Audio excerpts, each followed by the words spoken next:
یہ واقعہ حضرت فاطمہ رضی اللہ عنہا اور حضرت علی رضی اللہ عنہ کے مبارک نکاح کا ہے، جس میں رسول اللہ صلی اللہ علیہ وآلہ وسلم کی محبت، حکمت اور اللہ کی رضا واضح طور پر نظر آتی ہے۔ حضرت فاطمہ رضی اللہ عنہا رسول اللہ صلی اللہ علیہ وآلہ وسلم کی بیٹی ہونے کے ساتھ ساتھ اپنے وقت کی ممتاز اور پاکیزہ خواتین میں سے تھیں۔ آپ کا ظاہری حسن و جمال اور روحانی اخلاقی اقدار آپ کے والدین سے ورثے میں ملی تھی، اور اسی وجہ سے قریش کے معزز اور دولت مند افراد کی نظر میں آپ کا رشتہ کرنے کا شرف بہت بڑی بات تھی۔ کئی افراد نے حضرت فاطمہ رضی اللہ عنہما سے رشتہ کرنے کی درخواست کی، لیکن رسول اللہ صلی اللہ علیہ وآلہ وسلم ان میں سے کسی کو بھی پسند نہیں فرماتے تھے۔ آپ صلی اللہ علیہ وسلم نے نہایت حکمت سے ان لوگوں کو یہ پیغام دیا کہ حضرت فاطمہ رضی اللہ عنہا کا رشتہ اللہ کی مرضی کے مطابق ہی ہوگا۔ حضرت علی رضی اللہ عنہ جنہیں رسول اللہ صلی اللہ علیہ وآلہ وسلم نے حضرت فاطمہ رضی اللہ عنہا کے لیے مخصوص کر دیا تھا، مالی تنگ دستی کے سبب خواستگاری کی پیشکش کرنے سے گریز کر رہے تھے۔ ایک دن حضرت ابوبکر، حضرت عمر اور حضرت سعد بن معاذ رضی اللہ عنہم ایک گروہ کے ساتھ بیٹھے ہوئے تھے۔ حضرت ابوبکر رضی اللہ عنہ نے کہا کہ حضرت فاطمہ رضی اللہ عنہا کے لیے کئی افراد نے رشتہ بھیجا، لیکن رسول اللہ صلی اللہ علیہ وآلہ وسلم نے کسی کی بھی درخواست منظور نہیں کی۔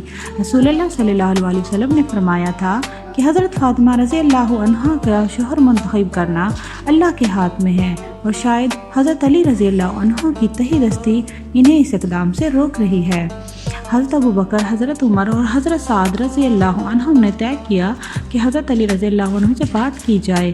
وہ تینوں حضرت علی رضی اللہ عنہ کے پاس گئے، اور جو ایک انصاری کے باغ میں کام کر رہے تھے۔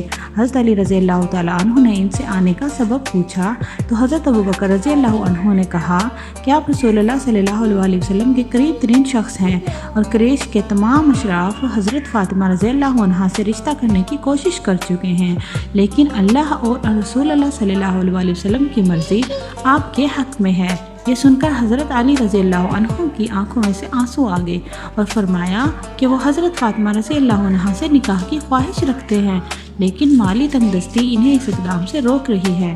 حضرت ابوبکر رضی اللہ عنہ نے فرمایا کہ رسول اللہ صلی اللہ علیہ وسلم دنیاوی مال و دولت کو کوئی اہمیت نہیں دیتے، لہذا حضرت علی رضی اللہ عنہ کو جلدی خواستگاری کرنی چاہیے۔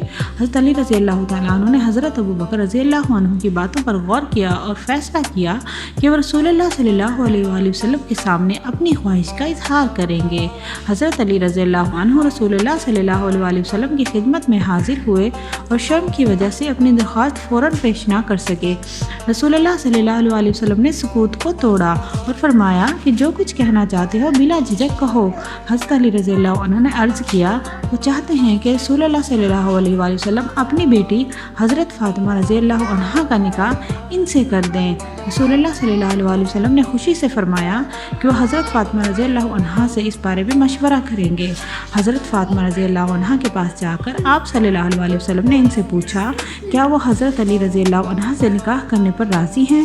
حضرت فاطمہ رضی اللہ عنہا شرم کے مارے خاموش رہیں، اور رسول اللہ صلی اللہ علیہ وسلم نے ان کی خاموشی کو رضامندی سمجھا۔ رسول اللہ صلی اللہ علیہ وآلہ وسلم نے حضرت علی رضی اللہ عنہ کو خوشخبری دی اور انہیں مسجد جانے کا حکم دیا تاکہ لوگوں کے سامنے نکاح کا اعلان کیا جا سکے۔ حضرت علی رضی اللہ عنہ خوشی خوشی مسجد روانہ ہوئے، اور راستے میں حضرت ابوبکر اور حضرت عمر رضی اللہ عنہما سے ملاقات ہوئی۔ حضرت علی رضی اللہ عنہ نے انہیں بتایا کہ رسول اللہ صلی اللہ علیہ وآلہ وسلم نے حضرت فاطمہ رضی اللہ عنہا کا نکاح ان سے طے کر دیا ہے۔ مسجد میں رسول اللہ صلی اللہ علیہ وآلہ وسلم نے لوگوں کو جمع کیا اور اللہ کی حمد و ثنا کے بعد اعلان کیا کہ جبرائیل علیہ السلام اللہ کا پیغام لے کر آئے ہیں کہ حضرت علی رضی اللہ عنہ اور حضرت فاطمہ رضی اللہ تعالیٰ عنہ کا نکاح آسمانوں میں فرشتوں کے سامنے ہو چکا ہے، اور اب زمین پر بھی اسے منعقد کیا جا رہا ہے۔ رسول اللہ صلی اللہ علیہ وآلہ وسلم نے فرمایا کہ حضرت علی رضی اللہ عنہ کی ذرہ کو حضرت فاطمہ رضی اللہ عنہا کے لیے محرم قرار دیا گیا ہے۔ حضرت علی رضی اللہ عنہ نے خطبہ دیا اور نکاح کے مراسم مکمل ہوئے۔ مسلمانوں نے دعا کی کہ اے اللہ تعالیٰ اس نکاح میں برکت ڈالے اور دونوں کے درمیان محبت اور الفت قائم فرمائے۔ حضرت علی رضی اللہ عنہ نے اپنی ذرہ بیچ کر حضرت فاطمہ رضی اللہ عنہا کے لیے جہیز کا سامان خریدا۔ اس سامان میں ایک چادر،